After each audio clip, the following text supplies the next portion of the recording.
மகர விளக்கை ஒட்டி சபரிமலை வரும் பக்தர்கள் மலைப்பகுதிகளில் கூடாரம் அமைத்து குழுக்களாக தங்கியிருப்பது வழக்கம்.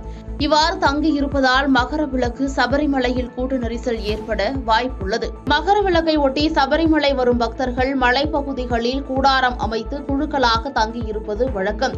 இவ்வாறு தங்கியிருப்பதால் மகர விளக்கு அன்று சபரிமலையில் கூட்ட நெரிசல் ஏற்பட வாய்ப்புள்ளது. இதை தவிர்க்க கேரள வனத்துறை வெளியிட்டுள்ள அறிக்கையில் மகர ஜோதியை முன்னிட்டு சாமி தரிசனத்திற்கு வரும் பக்தர்கள் சபரிமலை வனப்பகுதிகளில் கூடாரம் அமைத்து தங்கக்கூடாது, தரிசனம் முடிந்து உடனடியாக மலையிறங்க வேண்டும், மீறுபவர்கள் மீது நடவடிக்கை எடுக்கப்படும் என்றும், நோயாளிகள், குழந்தைகள், பெண்கள் ஆகியோர் பாரம்பரிய நடைபாதையை தேர்வு செய்வதை தவிர்க்க வேண்டும் என கூறப்பட்டுள்ளது. பாதகம் செய்பவரை கண்டால் நாம் பயங்கொள்ளலாகாது பாப்பா, மோதி மிதித்து விடு பாப்பா, அவர் முகத்தில் உமிழ்ந்து விடு பாப்பா. அண்மை செய்திகளை உடனுக்குடன் தெரிந்து கொள்ள இணைந்திருங்கள் இயம்நாடு தொலைக்காட்சியுடன்.